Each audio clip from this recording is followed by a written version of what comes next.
الحمد لله المتوحد بجلال ذاته وكمال صفاته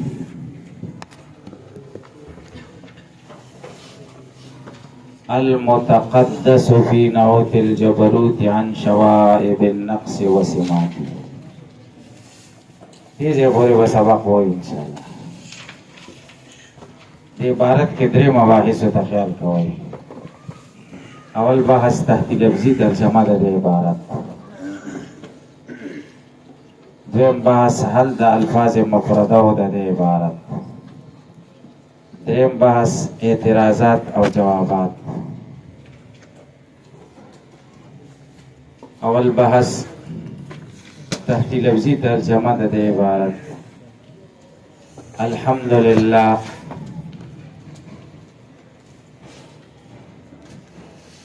صفات اولوہیت ثابت دی حق اللہ لرا المتوحد چی کامل دے پا وحدت کی بجلال ذاتی پا سبب دلویی دا ذات دا و کمال صفاتی پا سبب دا صفات کاملہ و سرا المتقدسو حق ذات چی پاکیزہ دے بنعوت الجبروت د لویی په صفتونو د سشي نه پاکیزه ده عن شوائب النقص وسماته د ګډوډیشن د نقصان نه وسماته او د علامو د نقصان نه پکې د نقصان ګډوډیشن شته نه پکې د نقصان علامې شته.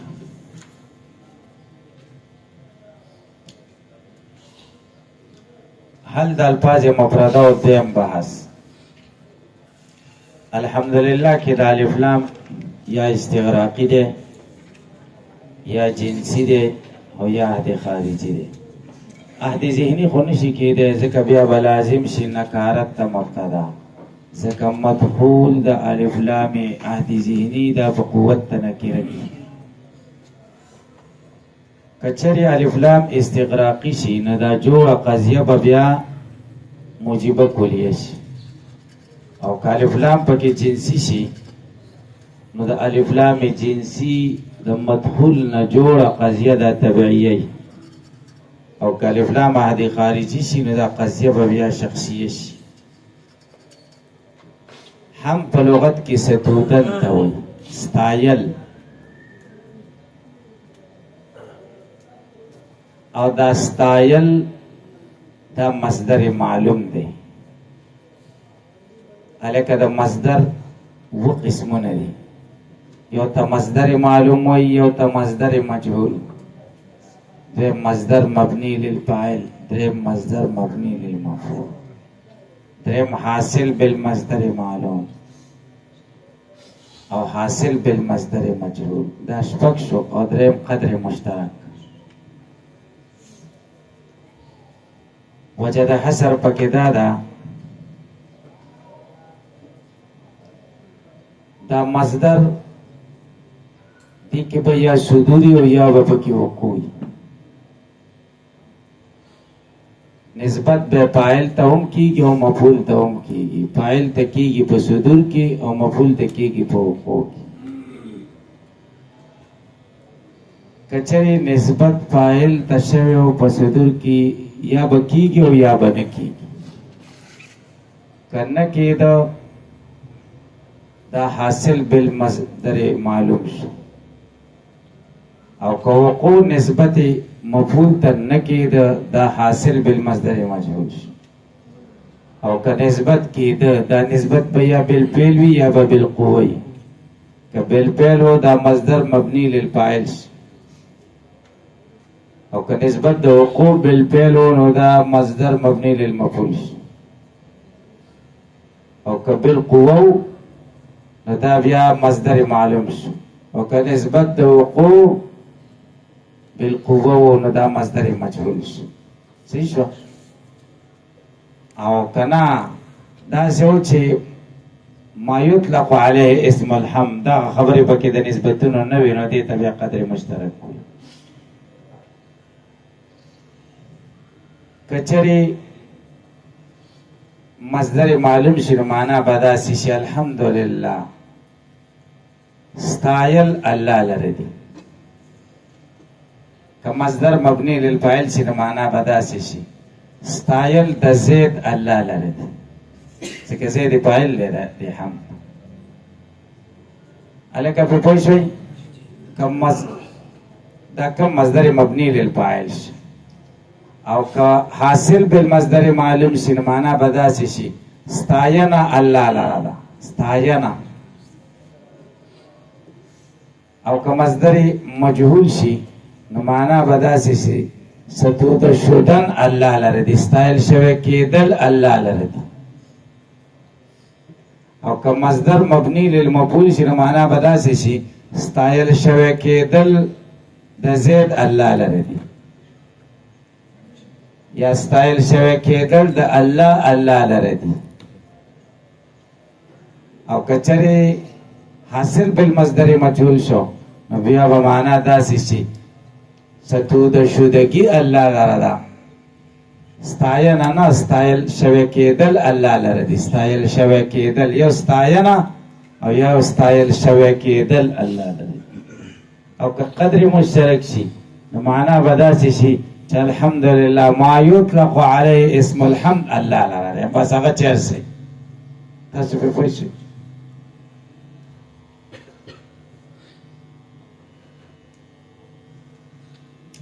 هم په لغت کې ستودن ته وایي. ما درته ویل چې دا ستودن بیا مصدر معلوم دی او د مصدر تشریح مې درته وکړ. هم په اصطلاح کې څه ته وایي؟ هو الثناء باللسان على الجميل على جهة التعظيم والتبجيل. ثنا د په لسان او دا ثنا کې په جمیل او په جمیل کې خو په طریقې د تعظیم او تبجیل. او د جمیل نه ګورې مراد جمیل اختیاري دی او د لسان نه مراد قوت تکلم دی. هلکه پرې پوه شئ؟ هم د الله به پکې داخل شي او د جمیل نه جمیل اختیاري دی، مدح به ترې وځي. هلکه پرې پوه شئ؟ دا قصې تاسې نورو کتابونو کې ویلي دي. لله الله لره، الله هغه ذات دی چې واجب الوجود دی، مستجمع د ټولو صفاتو د کمال.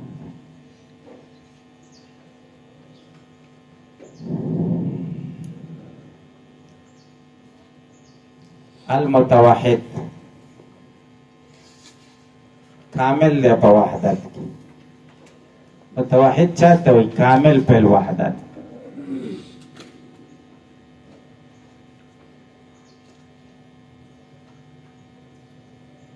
دیمه معنا د متوحد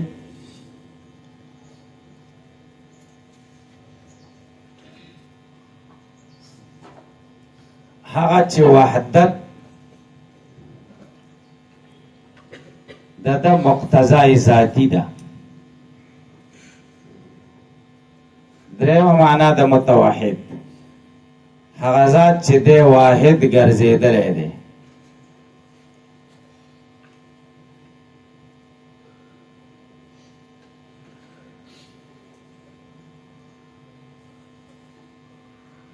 بجلال ذاتی کی دا بادا یا دا هم پوری الحمد کې دی هم پوری متعلقه ده. معنا به داسې شي چې الله ته مونږ هم کوو په سبب د جلال د ذات ته ده او د هم دپاره به علت جلال ذاتی شي نو دا بیا ضرب لغو شي ځکه متعلق ذکر شي. دویم احتمال دا چې بجلال ذاتی کی دا با متعلقه ده تر متوحد پورې. هم د هغه ذات لره ثابت دی چې د جلال ذات د ذات جلیله په وجه متوحد دی، بل ذات جلیله نشته، بیا به هم ضرب لغو شي. او دریم دا ده چې حال دی د هغه ضمیر نه چې کوم په متوحد کې دی بیا به ضرب مستقر شي. بیا به داسې شي الحمدلله المتوحد کائنا بجلال ذاتی یا متلبسا بجلال ذاتی. متلبسا پورې به وکړو.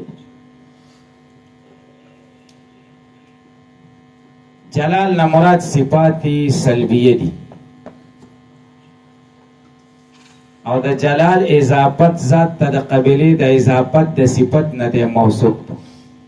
تقدیر د عبارت داسې دی الحمدلله المتوحد بذاته الجلیله بذاته الجلیلہ.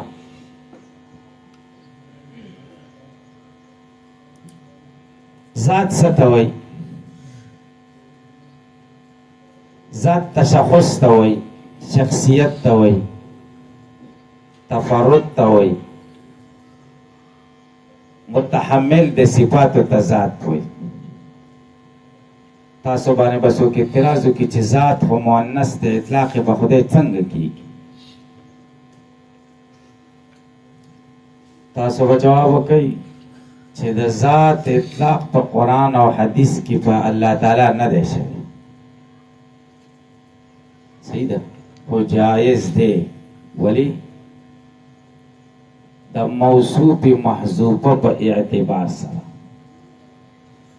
اسې تقدیر داسې دی النفس ذات الصفات، النفس ذات الصفات. او د نفس اطلاق خو په خدای شوی که نه؟ تعلم ما فی نفسی ولا اعلم ما فی نفسک.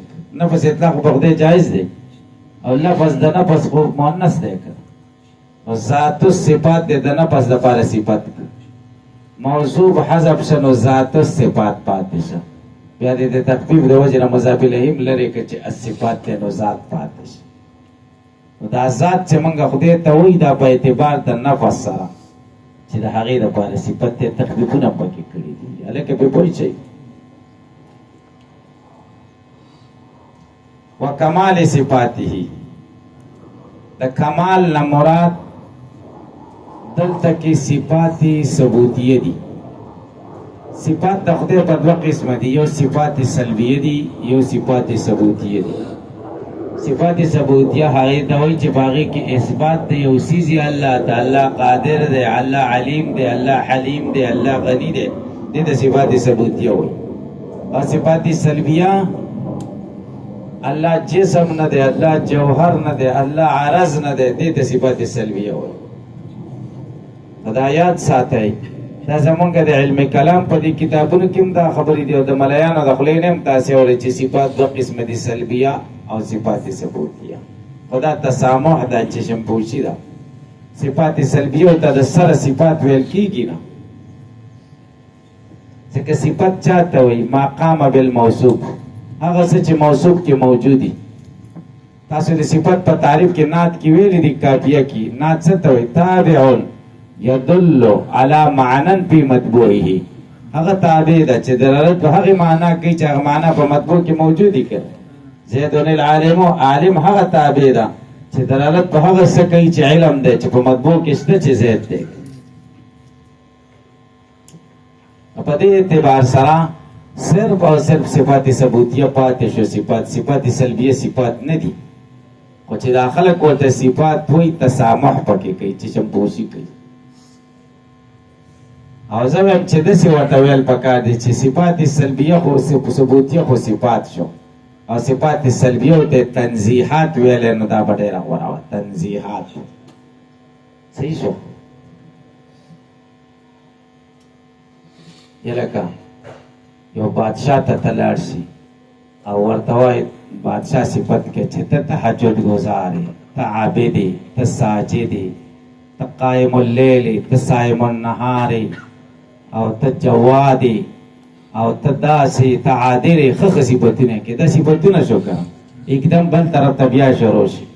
ته نهی نه یې، ته دیګمار نه یې، او ته چې کوم دی چنګړی نه یې، او ته د خر بچی نه یې، او ته داسې دا خبرې دي. خر بچی خو نه دی که نه، ښې خبرې دي که بدې دي.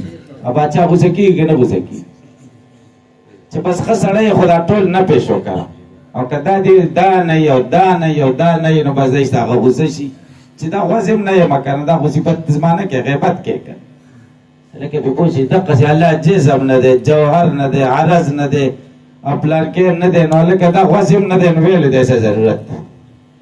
لکه پې پوه شي که پې پوه نه شي.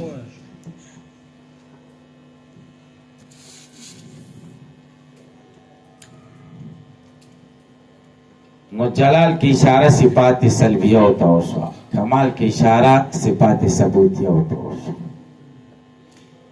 صفات ہی جمع د صفات تا یو صفت ته او یو وصف ته. صفت او وصف کې فرق دار چې وصف مقام بالواسط ته وي او صفت مقام بالموصوف ته وي.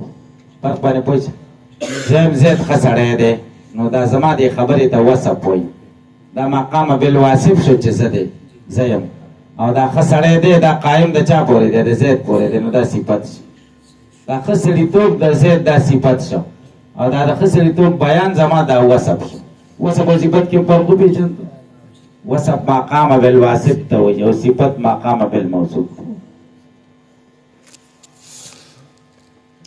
دا بعضې خبرې زده کوي. دا بعضې ځای کې ملایانې نیغ نیغ کېږي دا تپوس دې سړی وکړي که نه چې صفت او د وصف په منځ کې څه فرق دی نو بس بیا غلي شي. تاسې پرې پوه شئ. لکه غوټ ملا دی لوی شخصیت هغه یو سړی یاد که هغه هم ډېر لوی سړی دی ډېر نیغ نیغ کېده چې همچو مثل من دیګري نیست زما په شان بل نشته.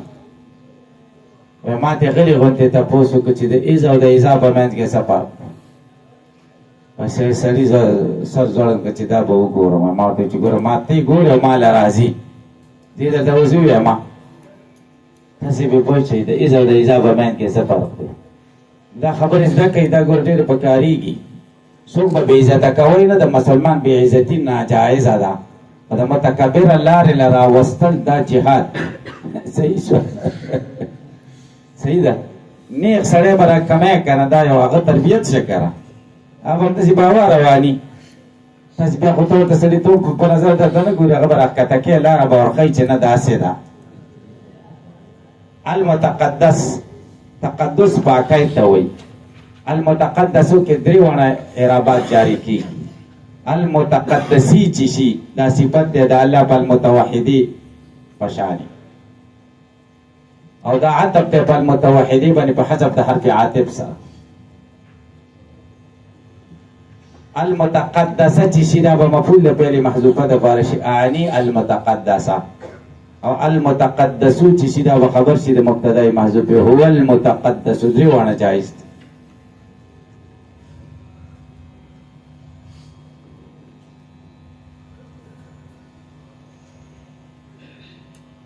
فی نعوت الجبروتی نعوت ته نعت جمع د صفت ته وایي او د نعت تعریف درته ما وکړو که نه تابع یدل علی معنی فی مطبوعه. نعت شریف ته نه دی مراد چې نعت شریف څوک وایي. نعت شریف پېژنئ که نه څه ته وایي. ګناتخوانانې چې وایي هغه نعت ته نه دی مراد بلکې نعت مراد دی چې کوم تاسې کافیه کې ویلي.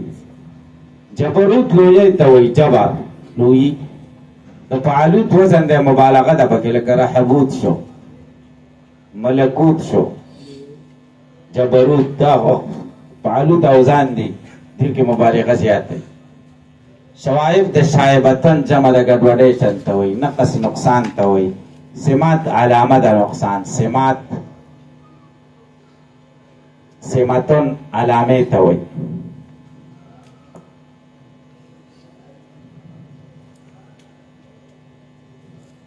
بس په کوره کې دوه بحث وشو اعتراضات او جوابات په سبا وکړو.